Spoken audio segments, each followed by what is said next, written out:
بسم الله الرحمن الرحيم. ومن أحسن قولا ممن دعا إلى الله وعمل صالحا وقال إنني من المسلمين.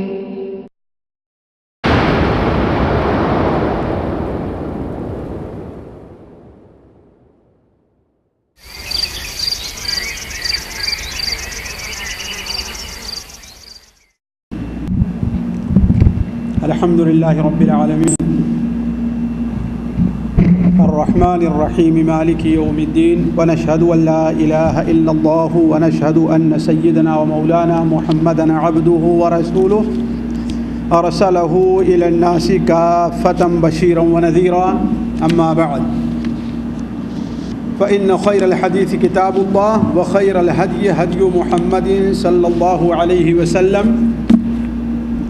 وشر الأمور محدثاتها وكل محدثة بدعة وكل بدعة ضلالة وكل ضلالة في النار. أعوذ بالله السميع العليم من الشيطان الرجيم. بسم الله الرحمن الرحيم.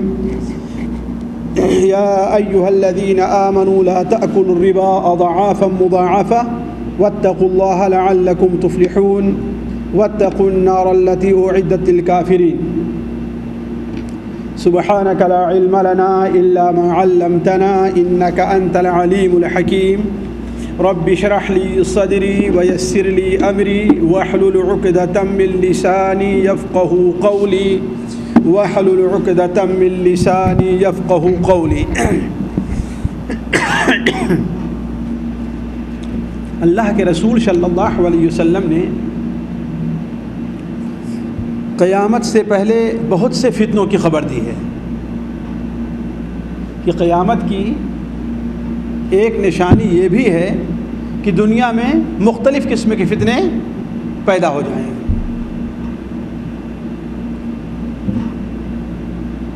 جیسے ایک حدیث میں آپ صلی اللہ علیہ وسلم نے ارشاد فرمایا کہ ان بین ید الساعۃ فتنا كقطع الليل المظلم يصبح الرجل فيها مؤمنا ويمسي كافرا ويمسي مؤمنا ويصبح كافرا. قیامت سے پہلے پہلے اندھیری رات کے ٹکڑوں کے طریقے سے فتنے پیدا ہوں گے اور وہ فتنے اتنے خطرناک ہوں گے کہ اس میں پڑھ کر کے انسان کو حق اور باطل کی، ایمان کی اور کفر کی، توحید کی اور شرک کی تمیز نہیں رہ جائے گی. ایک چیز کو ایک شخص صبح کے وقت اسے حق سمجھے گا، دین سمجھے گا، اسلام سمجھے گا تو مومن رہے گا، لیکن شام ہوتے ہوتے اسی چیز کو ناحق اور باطل سمجھنا شروع کرے گا تو کافر ہو جائے گا. یعنی اس طریقے سے حق اور باطل کی تمیز لوگوں کے درمیان سے ختم ہو جائے گی. شام کو وہ شخص سونے سے پہلے ایک ہی چیز کو حق سمجھ رہا ہے، ایک ہی چیز کو دین سمجھ رہا ہے، یا ایک چیز کو اپنے اوپر حرام سمجھ رہا ہے، ایک چیز کو اپنے لیے ناجائز اور ناپاک سمجھ رہا ہے، لیکن صبح کو اسی چیز کو جائز اور پاک سمجھنے لگے گا، جس کی بنیاد پر کیا ہوگا؟ وہ شخص کافر ہو جائے. یہ صورتحال ان فتنوں کے وقت میں ہوگی. بلکہ مسند احمد کی ایک روایت میں آیا کہ یبیع دینہ بعرض من الدنیا قلیل، یبیع دینہ بعرض من الدنیا قلیل، دنیا کی معمولی چیز کے بدلے، یعنی جس کی کوئی اہمیت نہیں رہے گی. 100 روپے ہیں، 500 روپے ہیں، 1000 روپے ہیں، 2000، 5000، 10,000 کیوں نہ ہو، لیکن اس کی کیا اہمیت ہے؟ تو دنیا کی معمولی پونجی کے بدلے وہ اپنے آخرت کو بیچ ڈالے گا. یعنی کیا مطلب ہے کہ اس مادے کا حاصل کرنا، کسی کی تائید کا حاصل کرنا، اس کے نزدیک علیہ السلام آخرت سے کیا ہے؟ بہتر ہوگا. ہے نا؟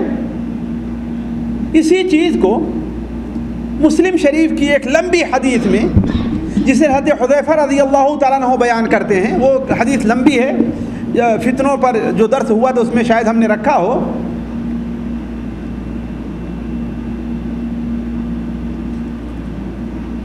ابھی نہیں رکھتے، صرف اس کا آخر کا ایک حصہ رکھتے ہیں. کہتے حذیفہ رضی اللہ عنہ بیان فرمایا تعرض الفتن علی القلوب کعرض الحصیر عودا عودا. آپ میں سے کوئی کبھی جو لوگ کپڑا بن رہے ہیں، چٹائی بن رہے ہیں، یا جو لکڑی اور تیلیوں کے برتن ہوتے ہیں وہ بن رہے ہیں، ان کے پاس کبھی بیٹھے ہیں؟ کبھی بیٹھے ہیں آپ لوگ؟ کہ جو ماہر ہوتا ہے کہ دیکھیں کس تیزی سے ایک دھاگے کے بدلے دوسرا دھاگا، ایک تیلی کے بدلے دوسری تیلی فوراً جو ہے بغیر کسی تاخیر کے، اس کا ہاتھ اتنا تیز چلتا ہے گویا کہ ہاتھ میں کے اندر مشین فٹ ہے کہ نہیں؟ حتیٰ کہ ہم نے دیکھا بعد ہاتھ سے بنائی کرنے والے اتنی تیز اور اتنی صاف بنائی کرتے ہیں کہ آپ حیران کریں گے کہ اس کا ہاتھ چلا ایک مشین چل رہی ہے. عادت بن جاتی ہے انسان کی، ہے کہ نہیں؟ تو آپ صلی اللہ علیہ وسلم نے ارشاد فرمایا کہ دلوں پر فتنے اسی طریقے سے پیش کیے جائیں گے جس طریقے سے چٹائی بننے والا چٹائی جب بنتا رہتا ہے تو ایک تیلی دوسری تیلی، ایک لکڑی دوسری لکڑی کے فوراً بعد آ جایا کرتی ہے. یعنی اس میں دو صورت ہوتی ہے. ایک صورت تو ہوتی ہے کہ ایک لکڑی اور دوسرے لکڑی کے اپنی جگہ پر آنے میں کوئی فاصلہ ایسا نہیں تو اس کا اہتمام کیا جائے. بہت رہتا ہوگا، چند سیکنڈ رہتا ہوگا، ہے کہ نہیں؟ بلکہ چند سیکنڈ سے بھی کم رہتا ہوگا، 2-3 سیکنڈ، ہے کہ نہیں؟ ایک چیز. دوسری چیز وہ لکڑی اس کے فوراً بعد رہا کرتی، دونوں میں کوئی فاصلہ نہیں رہتا. یعنی نہ زمانے کا فاصلہ رہتا ہے اور نہ ہی مکان کا فاصلہ رہا کرتا ہے. اسی طریقے سے جب انسان کے دلوں پر وہ فتنے پیش کیے جائیں گے تو ان فتنوں کے آنے میں نہ زمانے کا فاصلہ ہوگا اور نہ ہی مکان کا فاصلہ ہوگا. تو تعرض الفتن علی القلوب کعرض الحصیر عودا عودا. تو اس وقت جو لوگ کسی معاشرے کے اندر، کسی ملک میں، کسی شہر میں، کسی گاؤں میں بس رہے ہیں، بلکہ ایک گھر میں بسنے والے لوگ دو گروپ میں بٹ جائیں گے، دو گروپ میں بٹ جائیں گے. فَأَيُّمَا قَلْبٍ أَنْكَرَهَا، جو دل اس فتنے کا انکار کر دے گا، یعنی قبول نہیں کرے گا، دنیا کی تنگی برداشت کر لے گا، لوگوں کی تانا بازیاں برداشت کر لے گا، لوگوں کے مسخرے اور اس کا مذاق اڑانا وہ برداشت کر لے گا، بھوک اور پیاس برداشت کر لے گا، بہت زیادہ فائدے کے مقابلے میں تھوڑا سا فائدہ پر قناعت کر لے گا، اس کا دل بالکل صاف ستھرا ہو جائے گا کہ قیامت تک اب اس دل کے اوپر کوئی فتنہ اثر انداز ہونے والا نہیں ہے. وَأَيُّمَا قَلْبٍ أُشْرِبَهَا، لیکن جو دل اس فتنے کو قبول کر لے گا تو آہستہ آہستہ اس کا دل کیا ہے؟ بالکل مردہ ہو جائے گا، بالکل کالا ہو جائے گا. ایک کالا ہوتا ہے نا، اس میں کم کالا پن رہتا ہے، اور ایک کالا بالکل کالا ہو جائے گا، ہے کہ نہیں؟ مربادن، یعنی اس کے اندر سفیدی یا کسی دوسرے رنگ کی گنجائش نہیں ہے، ملاوٹ نہیں ہوگی. کلکوج مجخین، وہ اس پیالے کے جیسے ہوگا جس پیالے کو الٹا کر دیا گیا. اب اس پیالے، اس گلاس کے اندر الٹا کر دیا جائے، اگر آپ پانی بھریں تو کچھ پانی اس میں آئے گا؟ پورے سمندر کا پانی آپ اس کے اندر ڈال دیں، کوئی اثر ہونے والا نہیں ہے. آہستہ آہستہ ڈالیں، ایک بارگی ڈال دیں، جیسے بھی ڈال دیں، پانی ڈالیں، پیشاب اس پر، کوئی بھی چیز کریں، کوئی چیز کو یہ قبول کرنے والا نہیں ہے. ایسے ہی اس شخص کا دل ہو جائے گا لا یعرف معروفا ولا ینکر منکرا، اس کے نزدیک معروف اور منکر کی تمیز ختم ہو جائے گی، ہے کہ نہیں؟ اس کے نزدیک مسلمان کے ساتھ تعامل بھی وہی معنی رکھتا ہے اور کافر کے ساتھ بھی تعامل وہی معنی رکھتا ہے. اس کے سامنے حلال روزی ہے وہ بھی وہی معنی رکھتی ہے، اور ناپاک اور ناجائز روزی وہ بھی وہی معنی رکھتی ہے، یعنی دونوں میں کسی قسم کا فرق نہیں رہ جائے گا۔ تو اس طریقے سے فتنے قیامت سے پہلے لوگوں کے اندر پیدا ہوں گے۔ تو ساتھیوں وہی زمانہ آ گیا ہے، اس وقت دنیا کے لوگ اور خصوصاً مسلمان بہت سے فتنوں کے اندر مبتلا ہیں، بہت سے فتنوں میں مبتلا ہیں۔ لوگ بھول جایا کرتے ہیں، آپ لوگ بھی بھول گئے ہوں گے، ورنہ وہ بات ہم نے تفصیل کے ساتھ رکھی تھی کہ عصر حاضر کے کون کون سے فتنے ہیں جو مسلمانوں کو گھیرے ہوئے ہیں، ہے کہ نہیں؟ ایک مثال کے طور پر عورت کا فتنہ ہے۔ آج یہ بتائیے دنیا کا کون سا مسلمان ہے جو اجنبی عورت طرف دیکھنے سے بچا ہوا ہے کوئی مسلمان؟ جی بتا ہے کوئی؟ ظاہر بات سڑکوں پر چلے گا تو آنکھیں بند کر کے تو چلے گا نہیں، ہاسپٹل میں جائے گا تو نرس کون ہے جی کہ وہ کہے گا نہیں نہیں نہیں بھائی میرا علاج کرنے کے لیے مرد نرس آئے؟ کوئی کہہ سکتا؟ میں تو نہیں سنتا کوئی جو ہے اتنا بڑا پرہیز کر لیتا ہو۔ جہاز کے اوپر بیٹھتا ہے تو اسے پانی وغیرہ کون پیش کرے گی جی؟ مسلمان کی مرد کی عورت؟ جی ہے کوئی جو بچا ہوا ہے دنیا میں؟ گانے کا فتنہ ہے، وہ کون شخص ہے جو کہتا ہے کہ ہم نے گانا نہیں سنا ہے کہ نہیں؟ نہ چاہتے ہوئے بھی برے سے برے گانے اس کے کان کے اندر پڑ رہے ہیں، ہے کہ نہیں قاری صاحب؟ سعودیہ میں ہو سکتا ہے کسی جگہ کچھ ہو جو اپنے آپ کو بچا لیتا ہو، ہے کہ نہیں؟ لیکن ہمارے ہندوستان، پاکستان، بنگلہ دیش میں کوئی ہے جو اپنے آپ کو بچا پائے گا؟ یہ ہے فتنہ، ہے کہ نہیں؟ اس طریقے سے بہت سے عصر حاضر کے فتنے ہیں، بہت سے فتنے ہیں، اگر ان کو شمار کیا جائے تو ابھی وقت ختم ہو جائے گا، لیکن میں جس نقطے پر آپ کو لانا چاہ رہا ہوں وہ یہ ہے کہ عصر حاضر کے بہت فتنوں میں سے ایک فتنہ مال کا بھی فتنہ ہے۔ کیا فتنہ ہے؟ مال کا فتنہ ہے۔ اللہ کے رسول صلی اللہ علیہ وسلم کی حدیث سنن ترمذی وغیرہ میں ہے کہ آپ صلی اللہ علیہ وسلم نے ارشاد فرمایا، حضرت کعب بن مالک روایت کرتے ہیں کہ وَإِنَّ لِكُلِّ أُمَّةٍ فِتْنَةٍ، ہر امت کے لیے کوئی نہ کوئی فتنہ ہے۔ فتنہ سے مراد کیا ہے؟ یعنی اس چیز میں پڑھ کر کے وہ قوم ہلاک اور برباد ہوئی ہے، دین کے راستے سے بھٹک گئی ہے، اللہ تعالیٰ کا راستہ چھوڑ دیا ہے۔ مثال کے طور پر آپ نے بنو اسرائیل کا فتنہ کس کو قرار دیا ہے؟ اللہ کے رسول صلی اللہ علیہ وسلم نے۔ اس لیے میں کہتا ہوں لوگ بھول جایا کرتے ہیں، عورت کو قرار دیا ہے۔ فَإِنَّ أَوَّلَ فِتْنَةِ بَنِي اسرائیل كانت فِي النِّسَاءِ، ہے کہ نہیں؟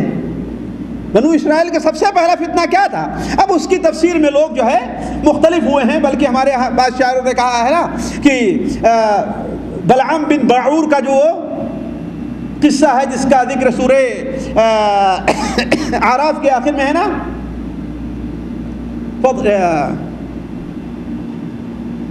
فَمَثَلُهُ كَمَثَلِ الْكَلْبِ، کیا ہے شروع میں آیت کے؟ نہیں سورہ اعراف میں ہے نا کہ فَمَثَلُهُ كَمَثَلِ الْكَلْبِ إِن تَحْمِلْ عَلَيْهِ يَلْهَثْ أَوْ تَتْرُكْهُ يَلْهَثْ۔ اس سے شروع والی آیت کیا ہے؟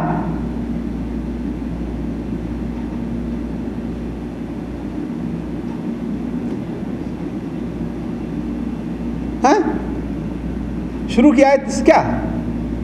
علا کل حال وہ اس کے متعدد قصے بیان کیے جاتے ہیں اور عجیب قصہ ہے، تو اسی قصے سے متعلق ایک نو مسلم شاعر ہیں، وہ کہتے ہیں نہ کہنا مانیے زن کا اگرچہ حور پیکر ہو، نہ کہنا مانیے زن کا اگرچہ حور پیکر ہو کہ پھٹکارا گیا بلعام زن مکار کے بعید۔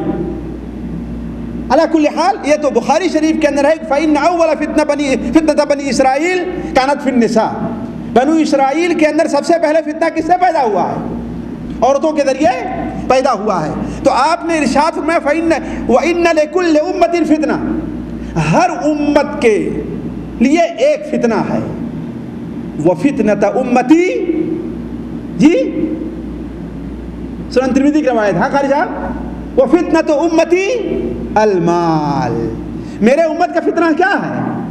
مال ہے، یعنی مال کے فتنے میں پڑ کر کے میری امت ہلاک اور برباد ہوگی۔ ذرا بخاری شریف کی اس حدیث کے اوپر آپ نظر کریں، جس حدیث کے اندر ہے کہ اللہ کے رسول صلی اللہ علیہ وسلم ایک بار فجر کی نماز پڑھ کر کے باہر نکلے تو کیا دیکھتے ہیں کہ آج فجر کی نماز میں غیر معمولی لوگوں کی بھیڑ ہے، انصار اکٹھا ہو کر کے آ گئے ہیں۔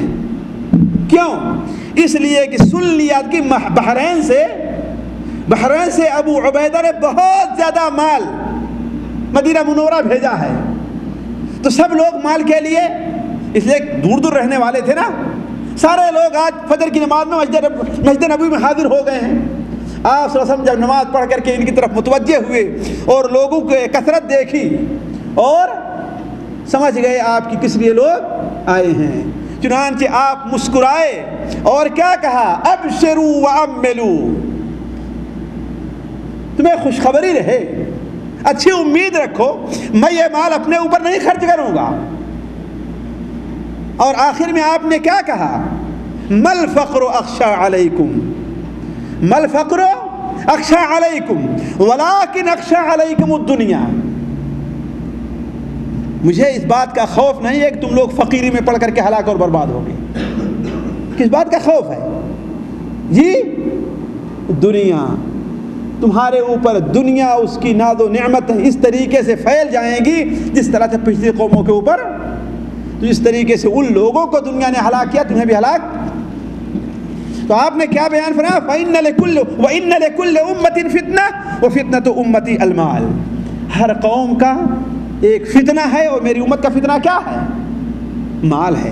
اور آپ نے یہ بھی بیان کر دیا تھا کہ جب میری امت مال کے فتنے کے اندر مکمل طور پر مبتلا ہو جائے گی تو اس کی کیا کیفیت ہوگی؟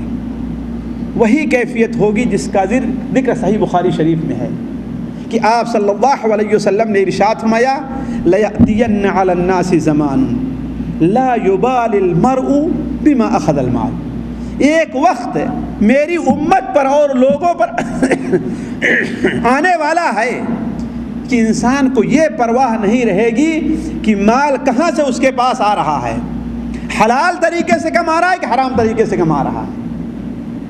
جیب میں پیسے آنے چاہیے، حلال وہ ہے جو ہاتھ کے اندر آ جائے اور حرام وہ ہے جو ہاتھ سے غائب ہو جائے۔ کس طریقے سے آ رہا ہے؟ جھوٹ بول کر کے، سود کے ذریعے، چوری کے ذریعے، ناجائز، کیسے بھی اس کی کوئی پرواہ نہیں رہے گی۔ بیٹا کما کر کے بھیج رہا ہے، باہر دنیا میں رہ رہا ہے، بڑے شہر میں گیا ہے، کما رہا ہے، اگر ایک مہینے بیٹے نے خرچ نہیں بھیجا تو باپ کا پارا آسمان تک پہنچ جائے گا، ہے کہ نہیں ہے؟ ناراض ہو جائیں گے اور آتے جاتے اس کی بیوی کو ہوتا ہی نہیں ہوتا ہمارے اور آپ کے یہاں، خوب باتیں سناتے رہیں گے، کہاں سے؟ اسے اپنی فکر ہے بس۔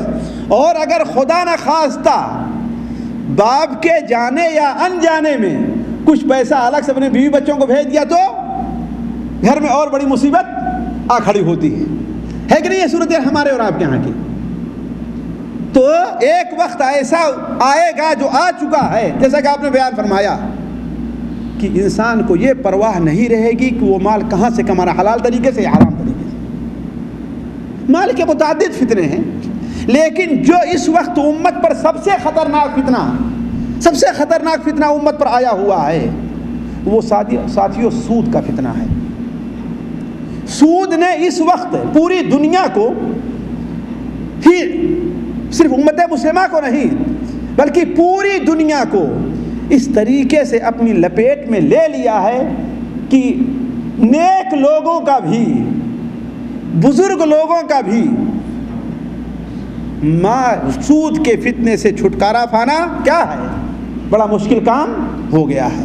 جیسا کہ آپ نے بیان فرمایا بین یدی الساعۃ یظہر الربا والزنا والخمر، حضرت عبد اللہ مسعود کی روایت طبرانی کے اندر کہ قیامت سے پہلے لوگوں میں بہت عام ہو جائے گا کیا؟ زنا، سود اور شراب، زنا، سود اور شراب. اور یہ دیکھ لیں کہ یہ چیز کس قدر ہمارے معاشرے کے اندر عام ہو چکی ہے، کس قدر عام ہو چکی ہے. تو کہنے کا مطلب کہ اس وقت کا سب سے بڑا فتنہ جو ہے مالی اعتبار سے مسلمان پر کون سا فتنہ آیا ہوا ہے؟ سود کا فتنہ. سچ فرمایا اللہ کے رسول صلی اللہ علیہ وسلم نے.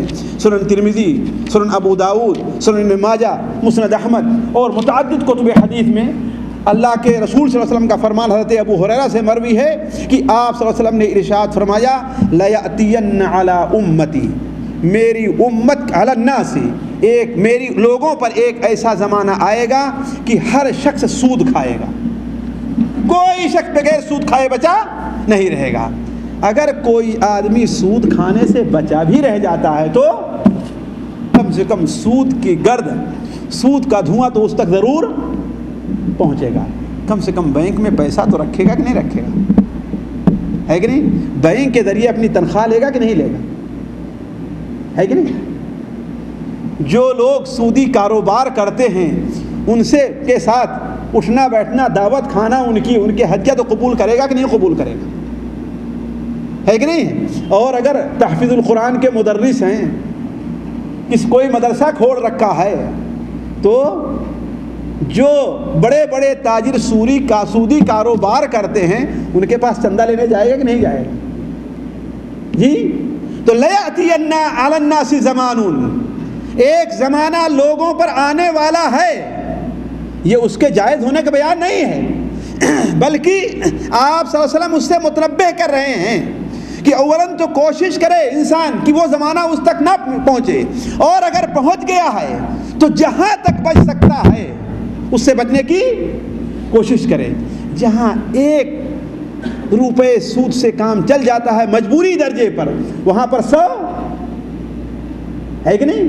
یہ نہیں کہ چلو بھائی اب تو اس مریض جیسی کیفیت ہونی چاہیے کہ جو اپنے مرض سے کسی طریقے سے چھٹکارا حاصل کرنا چاہتا ہے. تو ایک ایسا وقت آنے والا ہے کہ لوگ سود کھائیں گے. اب سوال یہ ہے ساتھیوں، سود ہے کیا؟ ذرا اس کی میں تھوڑی سی وضاحت کرتے چلوں تاکہ لوگ سمجھ جائیں. اس لیے کہ بہت سے لوگ، آپ میں سے کتنے لوگ آج ابھی کہہ رہے ہوں گے کہ میں تو سود نہیں دیتا، ہے کہ نہیں؟ میں تو سودی کاروبار نہیں کرتا. لیکن بہت سے ہمارے مسلمان بھائی، کچھ لوگ لاپرواہی سے، کچھ لوگ نادانی کی وجہ سے سود کے اندر ملوث ہیں اور سودی کاروبار کر رہے ہیں. سودی کاروبار کر رہے ہیں. سود کس کو کہتے ہیں؟ اصل میں سود کے معنی کیا ہوتا ہے؟ فارسی کا لفظ ہے، عام طور پر بولتے ہیں معنی سود و زیاں، یعنی جی سود و زیاں یعنی جی لین دین نہ. سود و زیاں یعنی فائدہ اور نقصان. بھائی عام لفظ بولا جاتا ہے، عام لفظ بولتے ہیں سود و زیاں یعنی فائدہ اور نقصان. یہ سود ترجمہ کرتے ہیں ہم عربی کس لفظ کا؟ خرچہ ربا کا. کس کا؟ ربا کا. قرآن مجید میں ربا کا لفظ متعدد جگہ استعمال ہوا ہے، متعدد جگہ استعمال ہوا ہے. کہیں ربا کی خرابی بیان کی گئی ہے، کہیں ربا کی حرمت بیان کی گئی ہے کہ نہیں ہے؟ کہیں دوسری قومیں جو ربا یعنی سودی کاروبار کے ان کی برائی بیان کی گئی. متعدد جگہ ربا کا لفظ آیا ہے. ربا کا معنی کیا ہوتا ہے عربی زبان میں؟ اس کا معنی کیا ہوتا ہے؟ اصل میں زیادہ، بڑھوتری، یعنی کسی چیز میں بڑھوتری ہو، ہے کہ نہیں ہے؟ اور چڑھاؤ کیا ہوا کرتا ہے؟ کیا ہوتا ہے اس میں؟ چڑھاؤ پایا جائے. یہی چیز ربا ہے. لیکن علیہ السلام جب ہم ربا بولتے ہیں تو اس سے کیا مراد ہے؟ کہ مثال کے طور پر کسی کو ہم متعین رقم دیتے ہیں قرض کے طور پر، ہے کہ نہیں؟ متعین رقم دیتے ہیں ہم قرض کے طور پر، اور اس سے ہم یہ چیز متعین کر لیں کہ اتنی مقدار میں ہمیں تمہیں زیادہ دینا ہے. یہ ایک سود ہے. اور سود کی ایک اور قسم ہے، اسے ہم ابھی جب سود کی قسمیں بیان کریں گے اس میں آپ لوگوں کو بتائیں گے. تو یہ سود یعنی ایک متعین مقدار کی، چاہے وہ سونا ہو، چاہے چاندی ہو، چاہے روپیہ پیسہ ہو، چاہے جو ہو، چاہے گیہوں ہو، ایک متعینہ مقدار دے کر کے اس پر زیادہ وصول کرنا۔ مثال کے طور پر کسی کو آج آپ نے 1 کنٹل گیہوں دیا اور کہا سال بھر کے بعد میں 1.5 کنٹل تم سے وصول کروں گا، جی چاہے اس جیسے ہو یا جیسے نہ ہو، چاہے جیسا بھی گیہوں ہو، گیہوں کی شرط ہے، گیہوں کی شرط ہے کہ آج مثال طور بیج کے لیے گیہوں دے رہا ہے، بیج کے لیے گیہوں 10 من ایک آدمی بیج کے لیے گیہوں بونے کے لیے لے رہا ہے، کہا جائے جب تم کاٹو گے تو ہم کتنا گیہوں لیں گے؟ 10 کے بجائے 15 لیں گے، 12 لیں گے، 16 لیں گے۔ یہی چیز کیا ہے؟ سود ہے۔ لیکن ایک بات ذہن میں رہے، آپ نے ایک شخص کو 10 من گیہوں دیا اور یہ طے بھی کیا کہ 1 مہینے 2 مہینے سال بھر یا موسم کے وقت میں تم سے 10 من گیہوں لے لوں گا، ہے کہ نہیں؟ اور آپ کی نیت کوئی نہیں ہے۔ اب جب وہ شخص واپس کر رہا ہے تو آپ کو اگر 11 من واپس کر دے تو یہ کیا ہے؟ جائز ہے کہ ناجائز ہے؟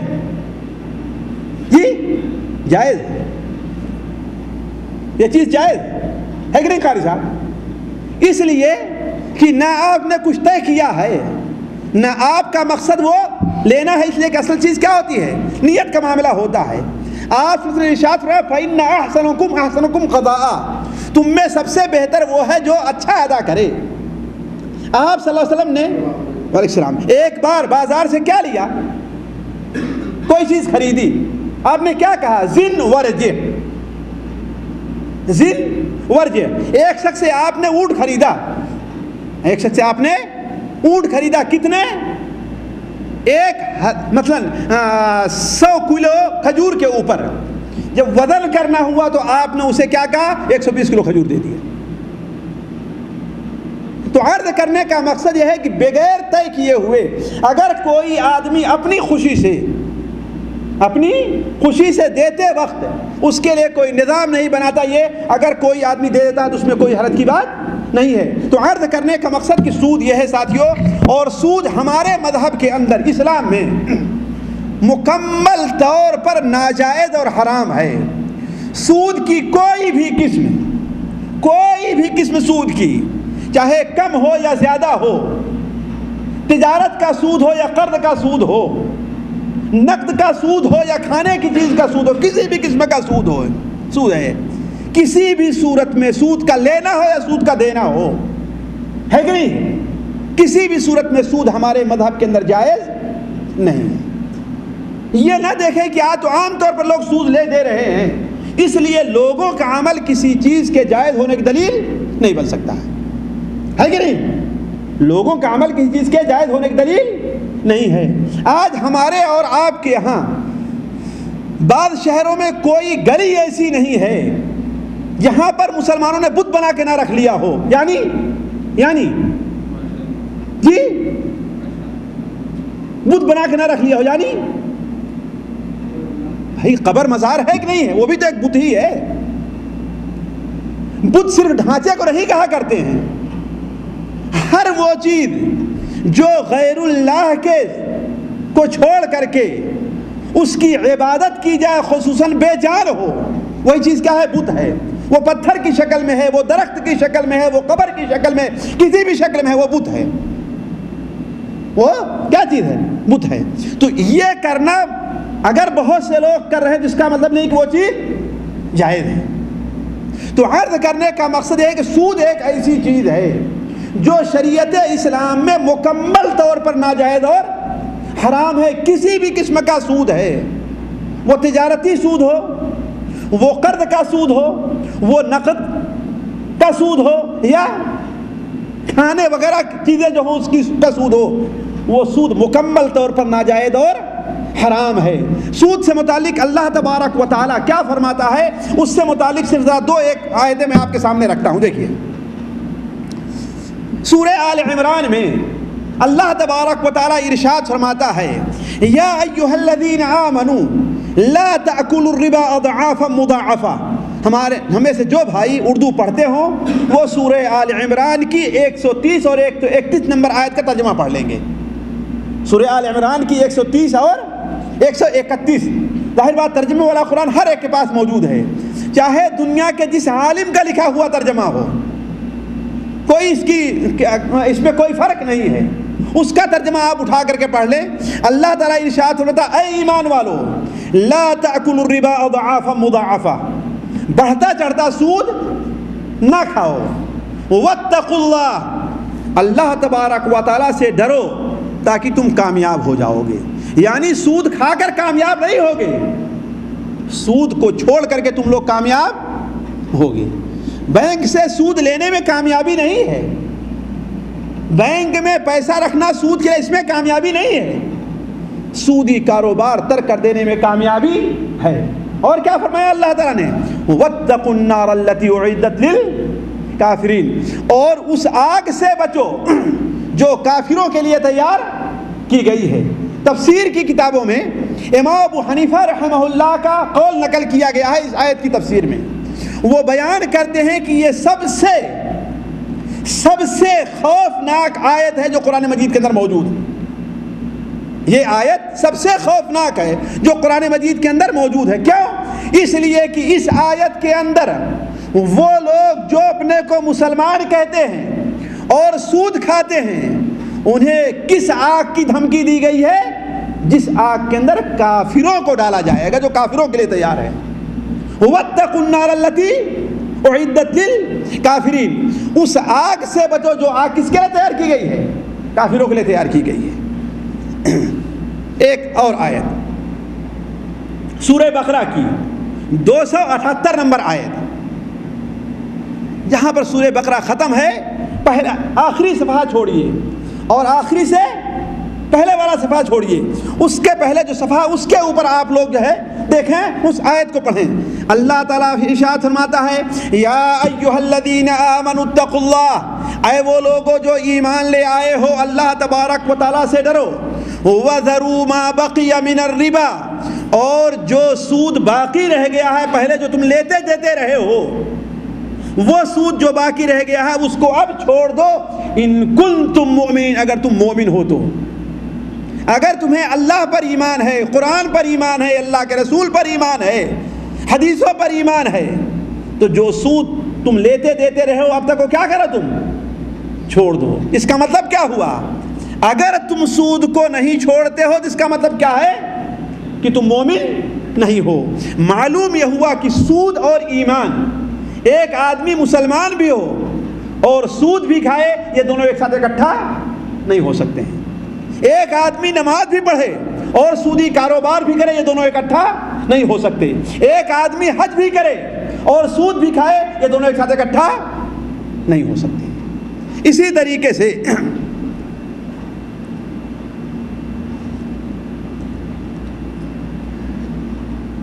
اللہ کے رسول صلی اللہ علیہ وسلم نے ایک نہیں دو نہیں، بعض علماء نے 40 سے زیادہ حدیثیں نقل کی ہیں، 40 سے زیادہ حدیثیں نقل کی ہیں جس کے اندر سود کی قباحت وغیرہ بیان کی گئی ہے. بلکہ ابھی اس ہفتے میں یہ موضوع سوچ رہا تھا تو میرے دل میں ایک خیال آیا کہ کیوں نہ سود سے متعلق جتنی حدیثیں اللہ کے رسول صلی اللہ علیہ وسلم کی ہیں، سود سے متعلق رسول جتنی حدیثیں ہیں ان میں سے انتخاب کر کے 40 حدیثوں کا، انتخاب کر کے 50 حدیثوں کا، یا انتخاب کر کے 100 حدیثوں کا ایک الگ چھوٹی سی کتاب کے اندر کیوں نہ چھاپ دیا جائے.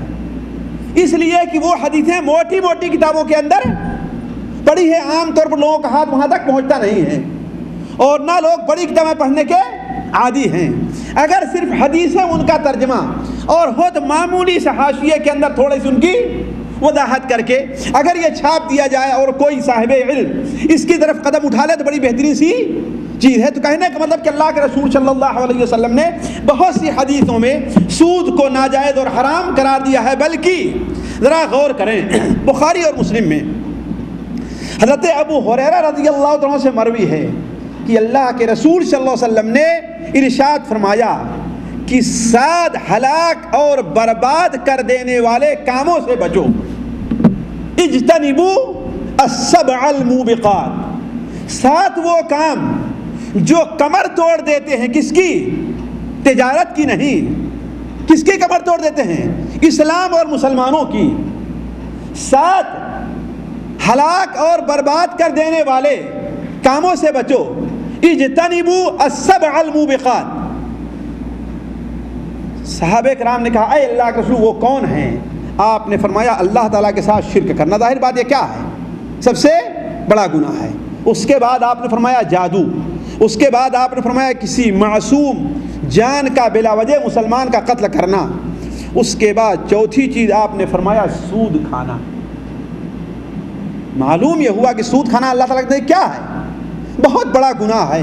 یہ وہ گناہ ہے جو کبھی معاف ہونے والے نہیں. بلکہ میں آج ترغیب و ترہیب کا مطالعہ کر رہا تھا, اس کے اندر طبرانی کے حوالے سے ایک حدیث نقل کی, اللہ کے رسول صلی اللہ علیہ وسلم کی حدیث نقل کی گئی. اس حدیث کے بیان کرنے والے عوف ابن مالک ہیں کہ اللہ کے رسول صلی اللہ علیہ وسلم نے ارشاد فرمایا اے لوگو ان گناہوں سے بچو جو کبھی معاف نہیں ہوتے.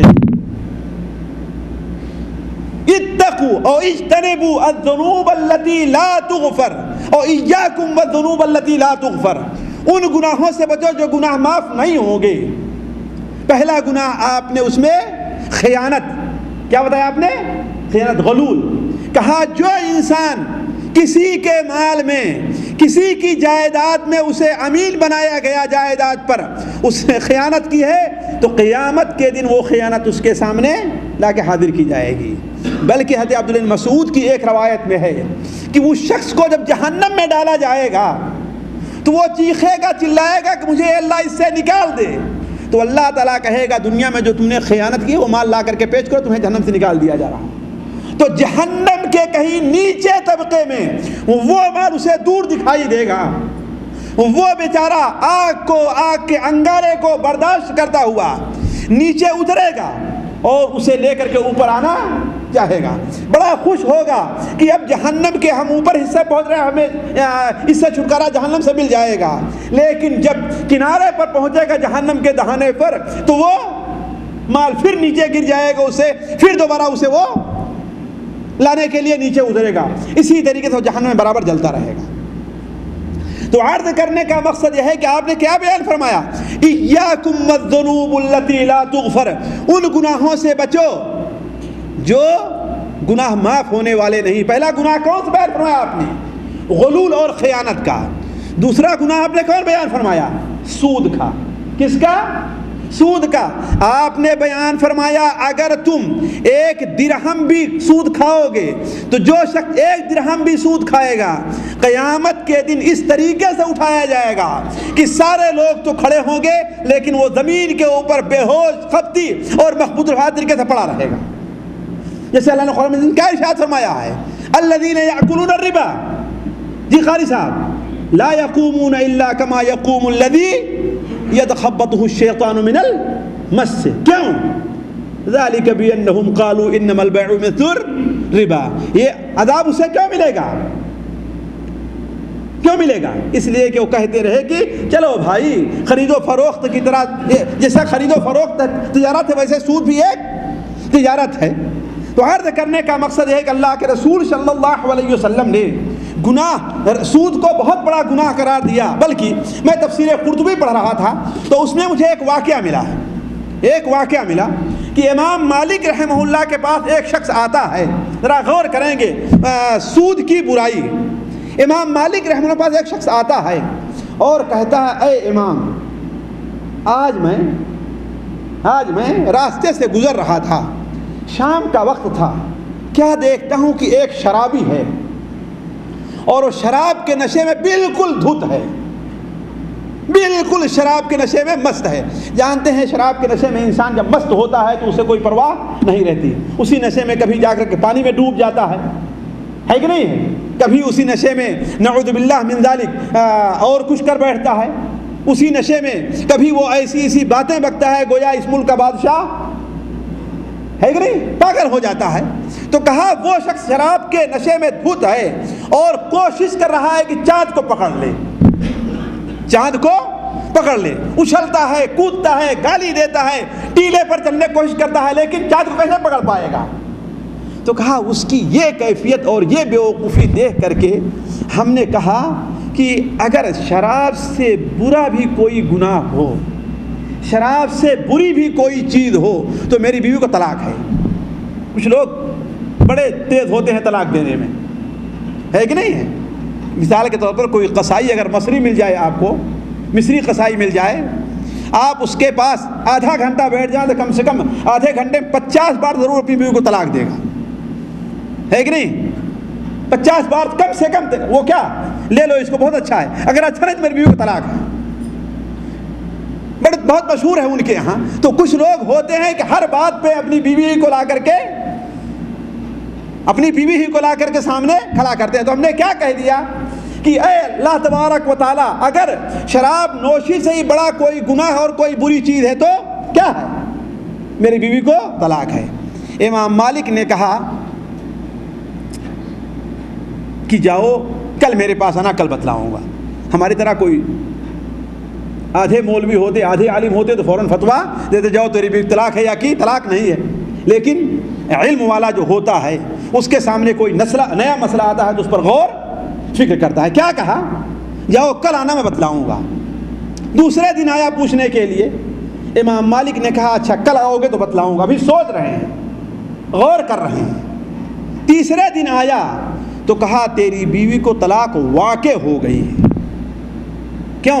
کہا ہم نے پورے قرآن مجید پر نظر ڈالی ہے، پورے قرآن مجید پر نظر ڈالی اور احادیث کے پورے ذخیرے پر نظر ڈالی، لیکن سود سے بڑا گناہ مجھے کوئی دوسرا نظر نہیں آیا ہے. کیوں؟ اس لیے کہ یہی وہ گناہ ہے جس کے بارے میں اللہ نے کیا فرمایا ہے؟ فَإِن لَمْ تَفْعَلُوا فَأَذَنُوا بِحَرْبٍ مِّنَ اللَّهِ وَرَسُولِهِ. اگر تم سود کھانا، سود لینا، سود دینا، سود لکھنا، سود پر گواہ بننا نہیں چھوڑتے ہو تو کیا کرو؟ فَأَذَنُوا بِحَرْبٍ مِّنَ اللَّهِ وَرَسُولِهِ. اللہ اور اس کے رسول سے قتال کرنے کے لیے تیار ہو جاؤ. اللہ اور اس کے رسول سے لڑائی کرنے کے لیے تیار ہو جاؤ. تو عرض کرنے کا مقصد یہ ہے ساتھیوں کہ سود بہت بڑا گناہ ہے. اب دیکھیے میں دو باتیں آپ کے سامنے اور رکھتا ہوں. ایک بات تو یہ ہے کہ جو اسی سود کی قباحت سے متعلق ہے کہ سود پر اللہ تبارک و تعالیٰ نے جسے اتنا بڑا جرم قرار دیا ہے اس کے اوپر سزا کیا رکھی؟ پہلی بات ہے ہر جرم کی سزا ہے نا، سود پر سزا کیا ہے؟ تو ساتھیوں سود پر اللہ تبارک و تعالیٰ نے کچھ سزا دنیا میں رکھی ہے، کچھ سزا آخرت میں رکھی ہے.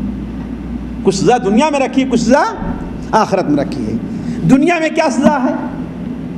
دنیا میں ایک سزا تو یہ ہے کہ ساتھیوں اللہ کے رسول صلی اللہ علیہ وسلم نے ارشاد فرمایا کہ سود عذاب الہی کا سبب ہے.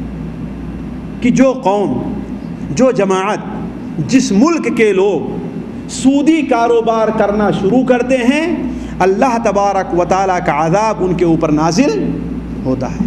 ساتھیوں واللہ اگر غور کریں اس وقت پوری دنیا کے لوگوں پر، صرف سعودیہ میں نہیں، ہندوستان، پاکستان، بنگلہ دیش، پوری دنیا کے لوگوں پر مہنگائی کی سزا اور مہنگائی کا عذاب جو مسلط کر دیا گیا ہے اس کی سب سے بڑی وجہ میں ماہر اقتصادیات نہیں ہوں، لیکن جو ماہر اقتصادیات ہیں چاہے مسلمان ہیں یا کافر ہیں ان سے پوچھ لیجئے اس کی سب سے بڑی وجہ کیا ہے؟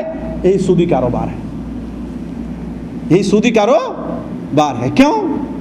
اس لیے کہ ہم لوگ اس پر توجہ نہیں دیتے. ہم لوگ خوش ہوتے ہیں کہ بینک میں آج ہم 10 سال کے لیے 1 لاکھ رکھ دے رہے ہیں تو ہمیں 10 سال بعد کتنا مل جائے گا؟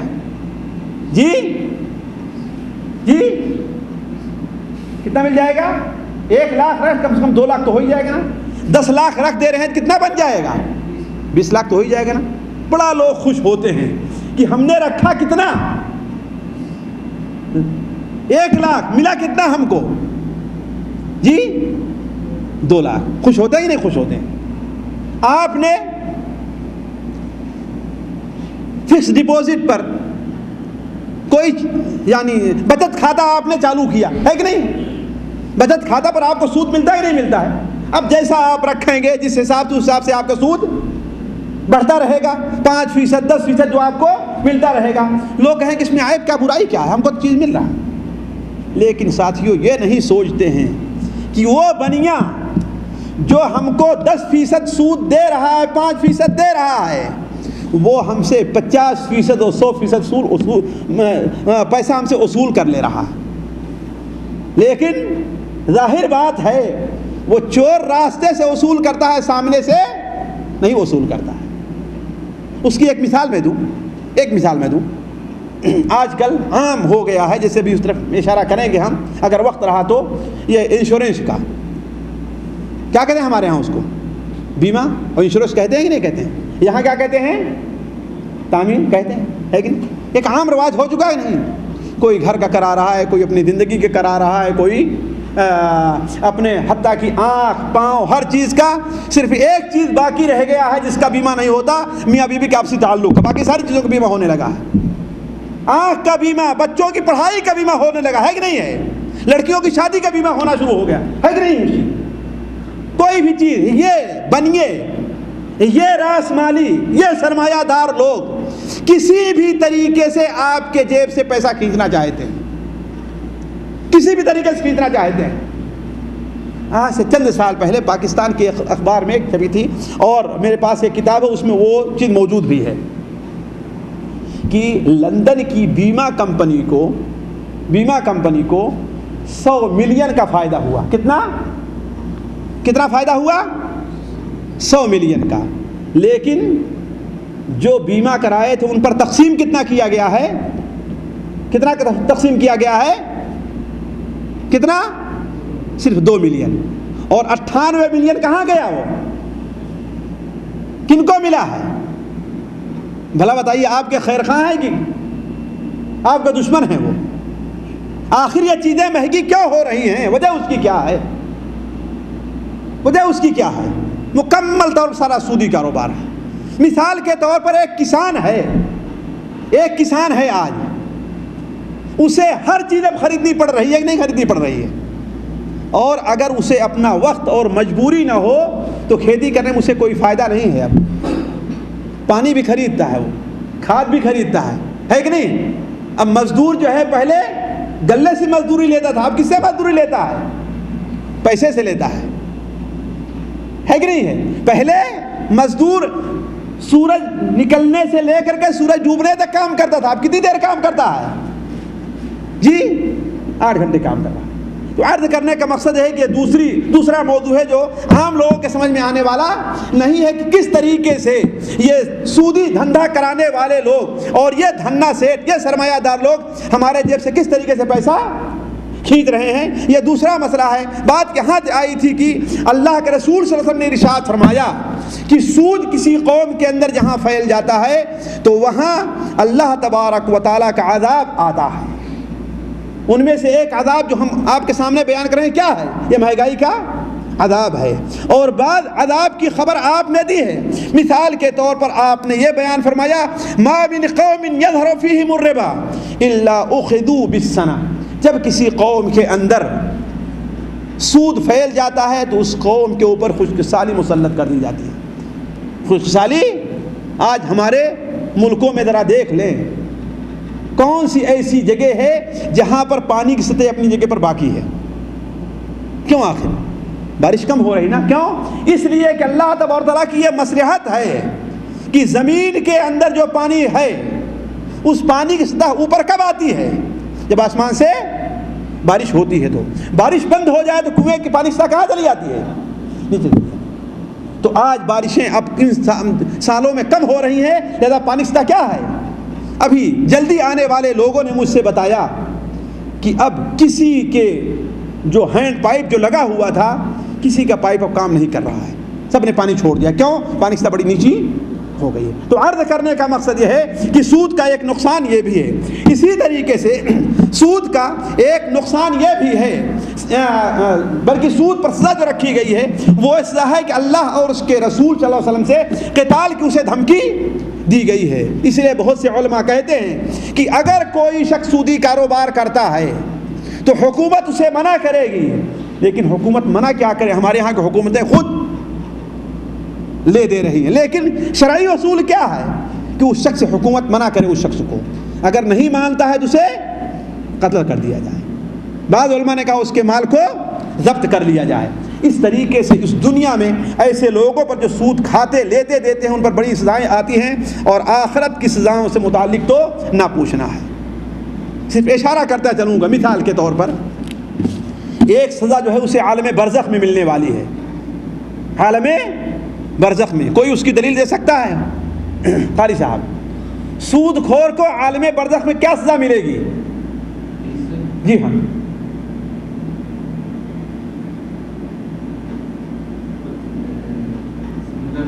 ہاں جی ہاں، وہ صحیح بخاری شریف کی روایت ہے نا، حضرت سمرہ ابن جندب کی، کہ اللہ کے رسول صلی اللہ علیہ وسلم کو خواب میں دو شخص آئے اور آپ کو لے کر کے چلے ایسی جگہ پر جو پتھریلی جگہ تھی، آپ چل نہیں پا رہے تھے۔ انہوں نے کہا چلیے ہم آپ کی مدد کرتے ہیں۔ آپ صلی اللہ علیہ وسلم کا گزر ایک ایسے شخص کے اوپر ہوا جو خون کے دریا میں تیر رہا ہے، کنارے پر ایک شخص بیٹھا ہوا ہے اور اس کے پاس بہت سارے پتھر رکھے ہوئے ہیں، جو خون کے دریا میں ٹہل رہا ہے۔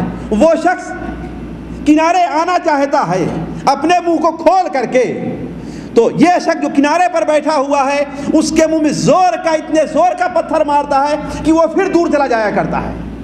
آپ نے پوچھا اے جبرائیل یا ہمارے ساتھیوں یہ کون سے لوگ ہیں؟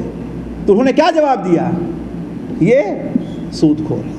اسی طریقے سے سنن ابو داؤد میں وہ حدیث آپ لوگوں نے نہیں پڑھی معراج سے متعلق، کہ اللہ کے رسول سے معراج کرائی گئی تو آپ کا گزر کچھ ایسے لوگوں پر ہوا جو زمین پر پڑے ہوئے ہیں، اٹھنا چاہتے ہیں اٹھ نہیں پا رہے ہیں، یہ اور ان کے پیٹ بڑے بڑے گھروں کے طریقے سے پھولے ہوئے ہیں، اس لیے کہ سود کھانے کی لت جس کو پڑ جاتی ہے اس کا پیٹ کبھی بھرتا نہیں ہے، کبھی نہیں بھرتا اس کا پیٹ، ہے کہ نہیں ہے؟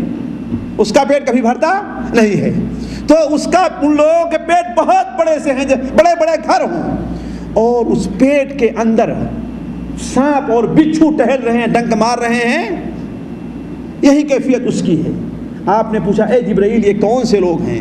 تو حضرت جبرائیل نے کہا یہ آپ کی قوم کے وہ لوگ ہیں جو سود کھاتے اور کھلاتے ہیں۔ تو عرض کرنے کا مقصد یہ ہے کہ اتنی خطرناک اور عبرتناک سزائیں جو سود خور کی ہیں، اس سے پتہ چلتا ہے کہ سود کوئی معمولی گناہ نہیں ہے۔ اب چند الفاظ میں یہ ہم دیکھ لیں کہ سود کی قسمیں کیا کیا ہیں۔ بہت سے لوگ بعض ایسی قسمیں سود کی ہیں جو سمجھتے نہیں۔ دیکھیے علماء نے حدیث اور قرآن پر نظر رکھ کر کے سود کی دو قسم کی ہے، ایک کو نسیہ ادھار اور ایک ربا الفضل یعنی زیادتی کا سود، یہ دو سود کہے گئے ہیں۔ نسیہ سود کیا ہے؟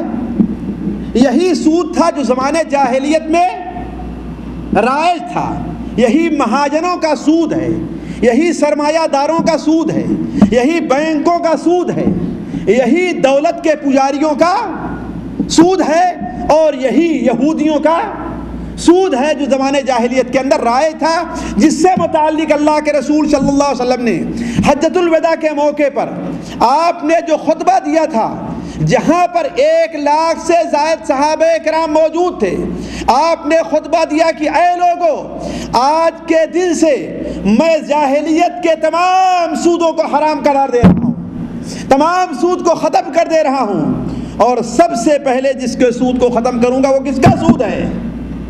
اپنے چچا عباس ابن عبد المطلب کا سود ہے۔ یہی وہ سود ہے جس کی حرمت کو آپ نے کب قرار دیا تھا؟ حجۃ الوداع کے موقع پر۔ اور یہی سود ہے جس سے متعلق قرآن مجید کی آخری آیات جو نازل ہوئی ہیں آپ کی وفات سے 2-3 مہینہ پہلے، کہ یا ایھا الذین آمنوا اتقوا اللہ وذروا ما بقی من الربا ان کنتم مؤمنین فإن لم تفعلوا فاعذروا بحرب من اللہ ورسولہ، ہے کہ نہیں ہے؟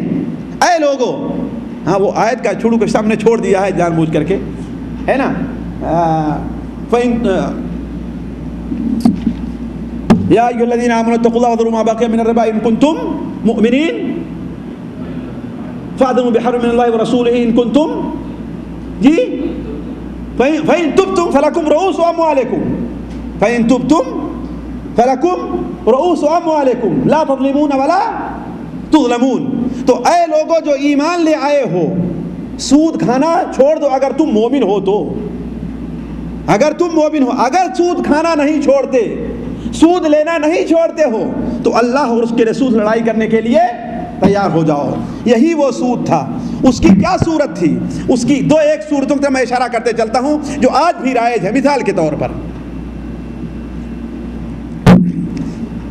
کسی شخص نے کسی سے مثال کے طور پر قرض لیا، یا کسی کے یہاں گیا 100 روپے کا غلہ خریدا، نقد اس کی قیمت کیا ہے؟ 100 ہے، لیکن اس کے پاس پیسہ نہیں ہے۔ وہ کہتا ہے ٹھیک ہے میں آج لے رہا ہوں، ہے کہ نہیں ہے، لیکن تمہیں دے رہا ہوں، میں 1 مہینے کے بعد پیسہ لوں گا تم سے، لیکن اگر آج اس کی قیمت 100 ہے تو اس کی قیمت میں اس وقت 150 لوں گا۔ سال گزر گئے لیکن وہ قیمت نہیں دے پایا، تو وہ کہتا ہے ٹھیک ہے اب میرا قرض تمہارے اوپر 100 نہیں ہے، کتنا ہے؟ 150 ہے، اس لیے کہ 100 اصل اور 50 سود۔ اب میرا پیسہ کتنا ہے تمہارے اوپر؟ جی 150 ہے۔ اب 150 پر وہ سود لیتا تھا، 150 پر وہ سود لیتا تھا۔ ایک صورت یہ تھی کہ ایک شخص کسی کے پاس گیا، سال بھر جب پورے ہو گئے تو کہا ہاں بھائی میرے سود کے ساتھ ساتھ میرا پیسہ کیا کرو، واپس کرو۔ وہ نہیں دے سکا تو کہتا ہے ٹھیک ہے ایسا کرو تمہارے پاس کچھ ہو تو مجھے دے دو ابھی۔ مثال کے طور پر 1000 ہے نا تو 100 روپے 50 روپے ہیں جو تم مجھے دے دو، اور اب تک جو میں تم سے 50 پیسے سود لیتا تھا اب کتنا سود لوں گا؟ 100% سود لوں گا۔ یعنی اگر تم نے 1000 لیا ہے تو تمہیں کتنا دینا پڑے گا؟ جی 2000 دینا پڑے گا۔ تو یہ 100 روپے 200 روپے یہ بھی لے لیا، 50 روپے یہ بھی لے لیا، اور سود کی شرح اس نے بڑھا بھی دی۔ یہ سود تھا جو عام طور پر زمانے جاہلیت کے اندر رائج تھا۔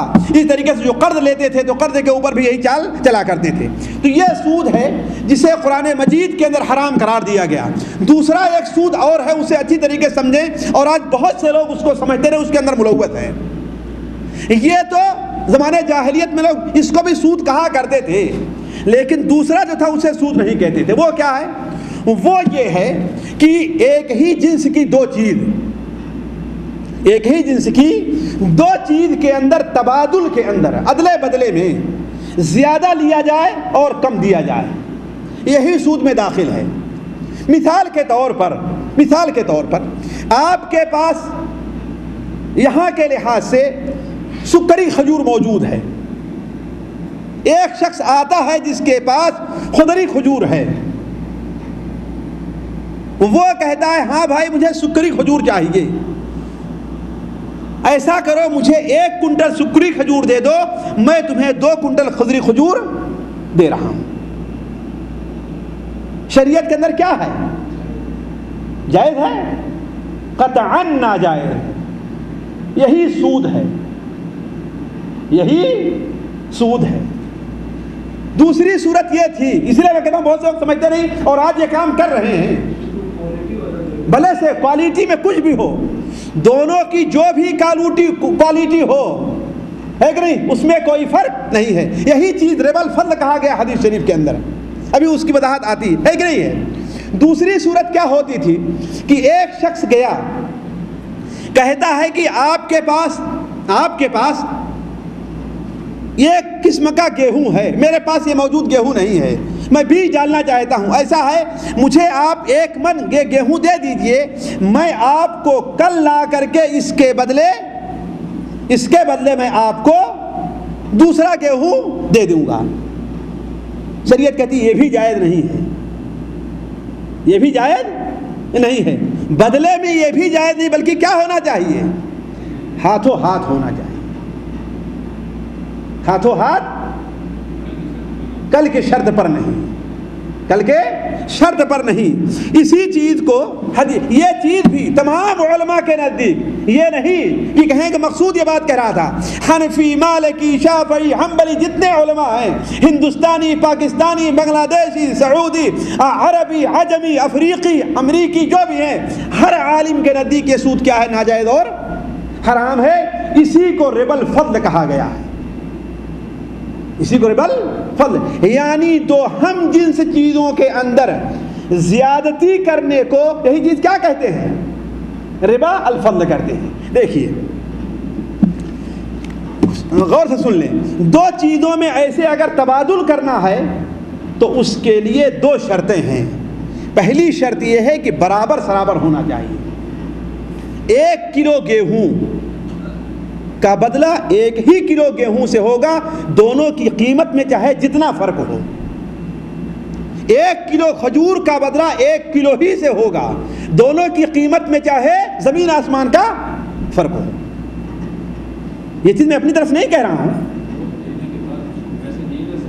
یہ ہو سکتا ہے کہ نہیں آپ یہ کہیے کہ ہاں بھائی یہ کھجور کتنے کی ہے، کتنے کی ہے یہ کھجور، قیمت کیا ہے، یہ پیسہ لے لو، اب اس کے بعد اپنی کھجور سے آپ بیچیں، یہ ہو سکتا ہے۔ لیکن بدلہ دو قسم کی کھجوروں کا کیا ہوگا؟ بالکل برابر سرابر ہونا چاہیے۔ صحیح مسلم شریف میں حضرت ابو سعید خدری کی روایت ہے کہ اللہ کے رسول نے ارشاد فرمایا، دیکھیے الذهب بالذهب والفضة بالفضة والبر بالبر والملح بالملح، یہ کیا چیزیں ہوئی؟ 4 چیزیں ہوئی نا، لیکن 2 چیزوں کا اور ذکر ہے، 2 چیزوں کا اور ذکر ہے، وہ کیا ہے؟ شعیر و بالشعیر والتمر بالتمر، 6 چیزیں کا ذکر حدیث شریف کے اندر آیا ہے، یعنی سونا، چاندی، گیہوں، جو، کھجور اور نمک، کھجور اور نمک۔ ان چیزوں میں پہلی شرط تو یہ ہے کہ آپ نے فرمایا مثلم بمثل، کیا ہونا چاہیے؟ برابر سرابر ہونا چاہیے، یدم بید، نقد ہونا چاہیے۔ فمن زاد او استزاد، جس نے زیادہ دیا یا زیادہ مانگا، جس نے زیادہ دیا یا زیادہ لیا، فقد اربت، اس نے سودی کاروبار کیا۔ الاخذ والمعطی سوا، دینے والا اور لینے والا دونوں کیا ہیں؟ برابر کے گنہگار ہیں۔ ایک اور حدیث صحیح مسلم شریف میں حضرت ابو سعید خدری کی ہے کہ ایک شخص اللہ کے رسول کے پاس آیا اور کہا کہ اے اللہ کے رسول صلی اللہ علیہ وسلم یہ کھجور لے لیجئے۔ کہا کہ یہ کھجور تم کہاں سے لائے ہو؟ تو میرے باغ کا کھجور نہیں ہے، کہاں سے لائے ہو؟ تو کہا اے اللہ کے رسول صلی اللہ علیہ وسلم یہ کھجور میرے باغ، آپ نے باغ کا تو نہیں ہے، لیکن اپنے باغ میں کچھ غلط قسم، خراب قسم کا کھجور تھا، تو وہ 2 سا دے کر کے ہم نے اس کو 1 سا لے لیا ہے۔ آپ نے فرمایا یہ تو ربا ہے، ردو ہو جاؤ، واپس کرو، پھر اس کے بعد اس کھجور کو بیچ کر کے پیسہ لے لو، پھر اس سے وہ دوسری کھجور خریدو۔ آ رہی بات سو میرا؟